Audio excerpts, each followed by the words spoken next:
How do Democrat elitists, the rich guys in the Democratic Party, how do they push against the progressives, Emily? Well, look, if the Ed Sheeran song for the markets right now is Shape of You, then the Ed Sheeran song for Washington, D.C. is Thinking Out Loud, which is what a lot of people in D.C. are doing right now as this package begins to come together.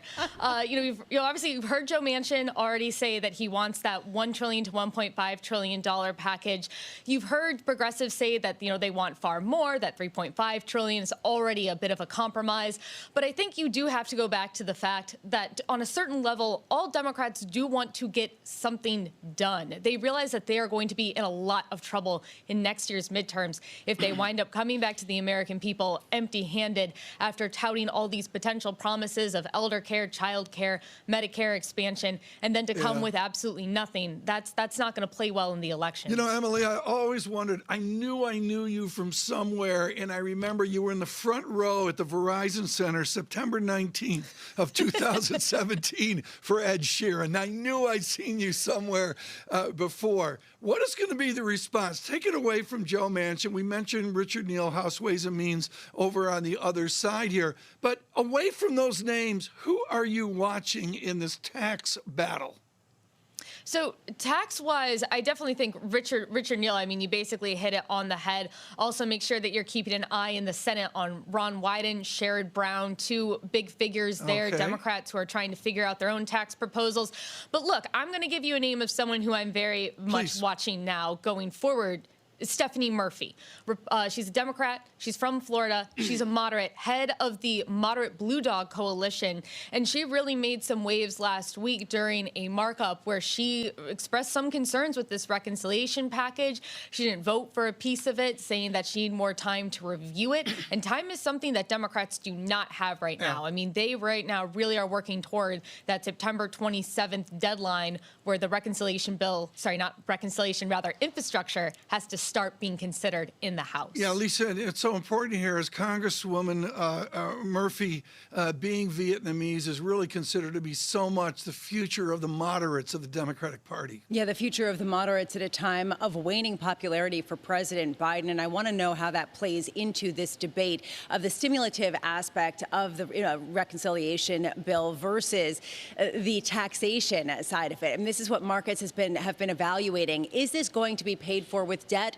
Or is the understanding at this point, based on trying to get Senator Manchin on board, that it has to be paid for with higher taxes? Well, Manchin and moderates are really pushing for this entire package to be paid for. And I think that's one of the debates that you're going to see play out in the next week or so.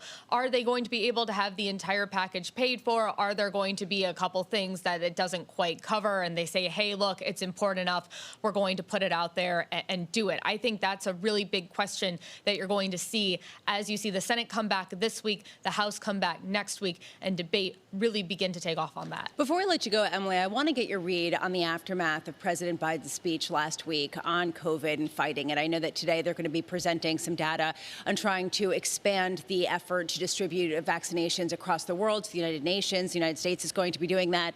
How has this read with respect to the polarization of the country? Have businesses embraced this message that they have to start mandating vaccines or test their employees, or has this really caused a lot of pushback? It's definitely caused pushback in certain places. I think other businesses have accepted it with open arms. This has been the story of this pandemic and to a certain extent this country as a whole, right? We keep seeing these issues that really fall along these partisan breakdown lines. But we have seen some news. Delta, which did require their employees to either be vaccinated or have a fine, say that moved, I think, about 4,000 of their employees to go ahead and to get vaccinated, and more might do so in the coming weeks. And so there is a sense that some of these mandates are actually encouraging people to go ahead and to get the shot. But certainly there's fallout that remains to be seen if this goes to the courts, if you have certain businesses that oppose, if you have lawsuits. We're going to be seeing all of that really unfolding as some of these mandates kick into high gear and people start facing punishments, being fired, being laid off, losing pay if they're not vaccinated. Emily, just quickly, when do we hear from the president next?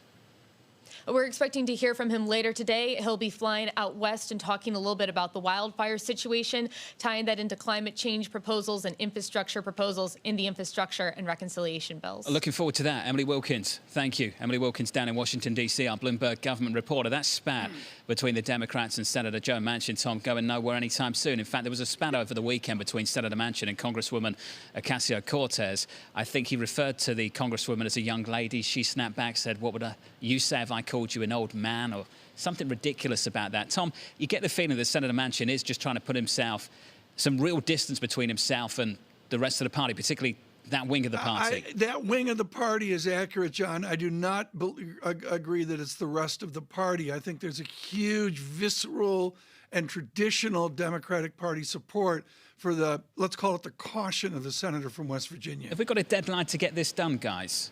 Is there a deadline? I think there is a deadline. What do you think it is, TK? I don't know. I listen to Anne Marie Horton or Emily Wilkins. I have no clue what the deadline is. Well, Senator Manchin basically said it's unlikely to get any kind of vote by the end of September. The deadline really, honestly, is the hard deadline, the midterms, right? I mean, they have to get it before the midterms because they could lose the majority. Yeah, and that's why I asked Lisa, how quickly, how far before the midterms do you need to get this done, especially if it's an infrastructure package? Do people want to see the benefits of that infrastructure package beyond just seeing a signature Are they still linked? at the bottom of a bill? Well, technically, they're sort of linked because the House Democrats have been clear about that. I also am wondering from a market's perspective how stimulative it will be if it's offset entirely by taxes. Well, that's it. Do we start to look at DC as a headwind and not a tailwind? With a corporate tax rate suggestion, what was it, 26.5? Yep. Okay.